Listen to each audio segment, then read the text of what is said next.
Ever get that feeling like you're standing on something huge, something transformative, I know the feeling. like literally standing right on top of it? Yeah. Okay, I think I know where you're going with this. That's kind of the situation for a lot of Indigenous communities in Canada, but instead of X marks the spot. It's oil and gas reserves mark the spot, a potential gold mine, really. Exactly. Except accessing that potential, that's a whole different story. Right. It's not always a straightforward path. And that's what we're digging into today. We're talking about the Thunderbird Project and how it's all about giving these communities the tools they need to, well, kind of take charge of their own destiny, at least when it comes to these resources. Yeah, it's really about evening out the playing field.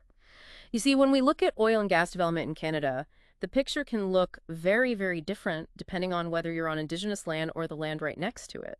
So it's not just about the resources being there, but something else is going on. Exactly. Take the Poundmaker Cree Nation in Saskatchewan. They're sitting on some pretty significant oil and gas formations yet. Yet the development we see on their land is lagging way behind what's happening just over the fence. It's a huge disparity, and it's not because those resources aren't there. So what's the deal then? If it's not about a lack of resources on Indigenous lands, what's holding things back? Well, there are a couple of major roadblocks. The first one is, well, frankly, the system itself. The way contracts and payments are managed between Indigenous communities and, say, the government or energy companies, it's incredibly complex. Sounds like a recipe for disaster, or at least a lot of headaches. You're not wrong. It can take months, sometimes even longer, for payments for resource extraction to actually reach the communities. Hold on, months? That seems a little, well, intentional, don't you think? And in some cases, the payments just vanish. Seriously, vanish. Like poof, gone. Gone. Lost in the system. It's a real problem. That's alarming, to say the least. And I'm guessing this is where Thunderbird steps in. You got it. Thunderbird's first objective is to create a system that's actually transparent. A platform where every transaction, every contract is crystal clear. So everyone's on the same page. No more disappearing acts. I like it. Okay, so no more smoke and mirrors when it comes to who gets what. That's a huge step in the right direction. But what about that second roadblock you mentioned? The whole information and expertise gap. Right, because transparency is only half the battle, right? You got to know what you're dealing with in the first place. That's where Thunderbird's second objective comes in. Hit me with it. Empowerment through knowledge. Thunderbird wants to put the tools for understanding these resources directly into the hands of Indigenous communities. So no more relying on outside experts who may or may not have their best interests at heart. Exactly. We're talking about giving them access to like really sophisticated software and data analysis tools. Like what kind of tools are we talking about here? Paint me a picture. Think of it like this, a high-tech 3D map of their land. They'd be able to visualize their oil and gas deposits with crazy precision. Okay, so they'd be able to see exactly what they have, where it is, how much there is, that kind of thing. That's a game changer right there. Oh, absolutely. And not just that, but this tech can also analyze the heck out of everything. Stuff like soil composition, even market trends. We're talking next level insights. Okay, so less time guessing and more time making informed decisions about their resources. I like where this is going. But let's be real for a sec. This all sounds pretty high-tech. Sure, it is, but that's where objective number 3 comes in. Thunderbird isn't just about giving communities access to fancy software. It's about making sure they actually know how to use it. So it's about training, support, building that knowledge base, make it sustainable. Exactly. Think training programs, ongoing technical assistance, maybe even a whole network of experts they can tap into. So it's about giving them the keys to the car and then teaching them to drive. No more backseat driving when it comes to managing their own resources. I like. It's about giving these communities the power to be in the driver's seat, not just passengers. And you know what? This tech, it goes beyond just extraction. We're talking about managing those resources responsibly for generations to come. So we're talking sustainability, thinking about the future, the long game. Exactly. With real-time data on environmental impacts, communities can make smart choices, protect their land, protect their water. It's their legacy, you know? It's about empowering them to be stewards of their own backyard. Okay, so this is all sounding pretty amazing, gotta be honest. But what's the magic behind it all? Is it magic? Maybe a little bit. But seriously, it all boils down to 2 key innovations: blockchain and something we call geospatial intelligence, combined with data automation and machine learning. Okay, got it. Those are some buzzwords right there.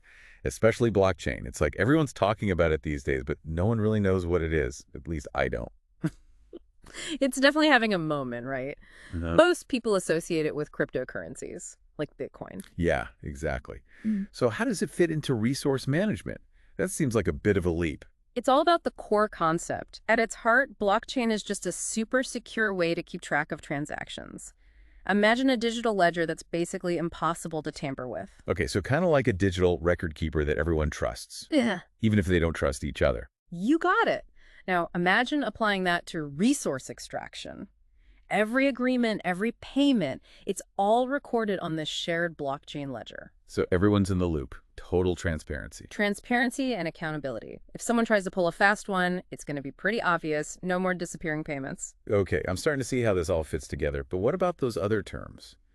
The geospatial intelligence, data automation, and machine learning. It sounds like something out of a sci-fi movie. I promise it's not as complicated as it sounds. Let's start with geospatial intelligence. Think of it like Google Maps, but a million times more powerful and specifically designed for understanding resources. Okay, so not just finding the nearest coffee shop, but Finding the exact location and value of, say, an oil deposit. It's about giving communities a clear picture of what they're working with. so they know what they have and, more importantly, what it's worth. And that's where data automation comes in. You got it. Data automation is like the administrative assistant of the whole operation. Instead of having to dig through mountains of paperwork, the system does all the heavy lifting for you. Less time with spreadsheets, more time making strategic decisions. Makes sense.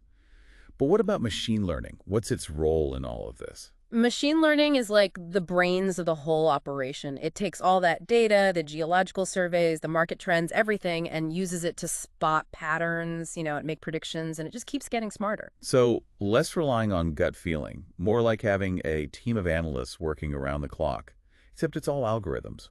Exactly. And the best part is it can uncover opportunities that might have flown completely under the radar before. Like take the Muscogee First Nation, for example. They used Thunderbird's data analysis tools, the ones powered by this machine learning, and they actually found a whole shale oil deposit on their land that nobody even knew about. Wow. So it's like not just knowing what you have now, but what you could have in the future. Talk about game changing. Absolutely. And it gives these communities leverage, They can negotiate from a position of strength, which is something they haven't always had in the past. It's really leveling the playing field, which is what this whole thing is about, right? 100%. And here's the thing.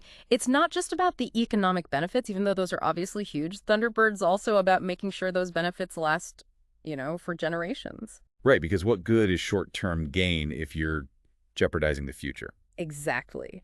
With this technology, communities can keep an eye on those environmental impacts in real time. They can make informed choices that protect their land, protect their water, and make sure there's something left for their kids and grandkids. It's about sustainability.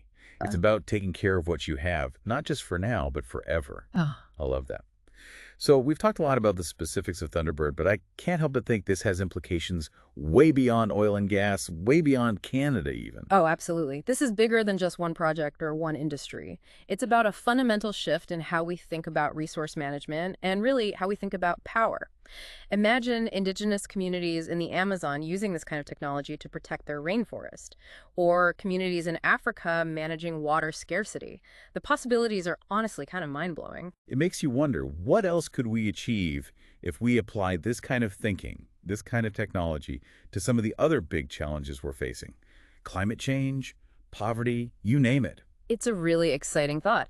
What if instead of using technology to reinforce the same old power structures, we used it to dismantle them? What if we used it to create a more just and equitable world? It's a powerful idea, and one I think we need to be talking about more. 100%.